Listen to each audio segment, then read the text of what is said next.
Hello साथियों, नमस्कार friends. आज की इस वीडियो पर हम ट्राइबीवेट इंजेक्शन के बारे में बात करेंगे। तो फ्रेंड्स, आप हमारे यूट्यूब चैनल पर पहली बार आए हैं तो प्लीज़ चैनल को लाइक और सब्सक्राइब कीजिए, अपने दोस्तों को शेयर कीजिए। ताकि ये जो ट्राइबीवेट इंजेक्शन आता है, यह एक मल्टीविटामिन इंजेक्शन है जिसमें सॉल्ट होते हैं विटामिन B1, B6, B12।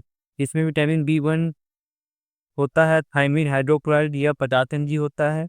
वह विटामिन B6 पायरिडोक्सिन हाइड्रोक्लोराइड ये 50 mg होता है। वह विटामिन B12 सेरेकोबालामिन ये 500 मिलीग्राम होता है। तो फ्रेंड्स, ये जो इंजेक्शन है मल्टीविटामिन का इंजेक्शन है।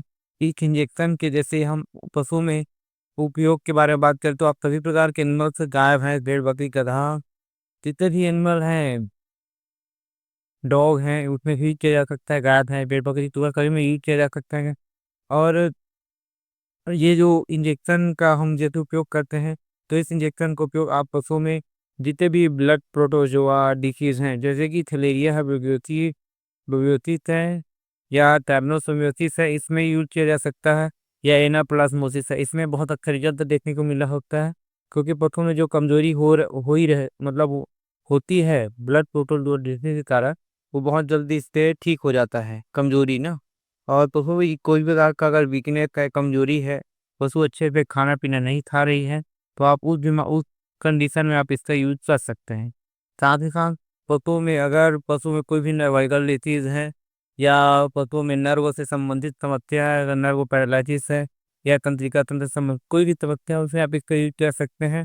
पशुओं में ये डाउनर काउ सिंड्रोम है या मिल्क फीवर है या कीटोसिस, इन सभी बीमारी में ये बहुत ही अच्छा रिजल्ट देता है। इसको आईवी आईवी इंजेक्शन के साथ दिया जाता है। साथ ही साथ आप इंट्रामस्कुलर भी लगा सकते हैं। और ये जो पशु में अगर पशु को भूख नहीं लग रहा है उसमें यूज कर सकते हैं। पशु की कोई भी प्रकार की बीमारी हो उसमें दिया जा सकता है विटामिन B6 से B12। और पशु में पोषक तत्व से कमी होकर पशुओं को विटामिन B1 या विटामिन B1 की कमी हो, आप उसमें इसका यूज कर सकते हैं। साथ ही पशुओं में अगर मिल्क फीवर है कि दो चीज, अगर पशु लाल पेशाब कर रहा है तो आपको बहुत ही इसका उपयोग करना चाहिए, बहुत से रिजल्ट देखने को मिलेंगे। साथ ही साथ अगर कोई यंग पैरालिसिस हो जाता है या डाउनर काउ सिंड्रोम है, मिल्क फीवर या पशु बैठ जाता है पैरालिसिस के कारण, तो आप इसे यूज कर सकते हैं। आप इस इंजेक्शन को IV फ्लूइड के साथ यूज कर सकते हैं। मिल्क फीवर या किसी बीमारी या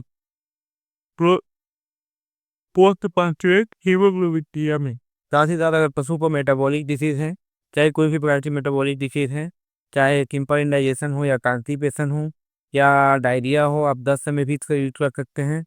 ठीक है फ्रेंड्स, अगर पशु में ब्लड की कमी हो गई है तो आप इस इंजेक्शन को देने से पशु में एनीमिया को दूर करता है। ठीक है, और पशु में अगर मस्तिष्क निगाह से संबंधित कोई भी चीज उसमें रिड्यूस करना चाहिए। साथ ही साथ इस इंजेक्शन के अगर हम डोज के बारे में बात करें तो बड़े जो पशु हैं उसमें आप 10 से 15 ml दे सकते हैं। और जो भेड़ बकरी है उसे 2 से 3 ml पर डे दे सकते हैं, मतलब लगातार 3 से 4 दिन तक यूज कर सकते हैं। और ये इस इंजेक्शन को आप 24 घंटे के बाद रिपीट कर सकते हैं, हमको कोई साइड इफेक्ट तो देखने को नहीं मिलेगी। और ये जो इंजेक्शन है देखो आप इंट्रामस्कुलर रूप से ही दे सकते हैं, व इंट्रावेनस दोनों रूप से यूज कर सकते हैं। और इस इंजेक्शन को आप लो टेम्परेचर ही लगा सकते हैं, लेकिन और हाई टेम्परेचर का कोई टेम्परेचर और पशु में उसमें आप यूज कर सकते हैं, कभी भी यूज कर सकते हैं और कुछ साइड इफेक्ट देखने को नहीं मिलता।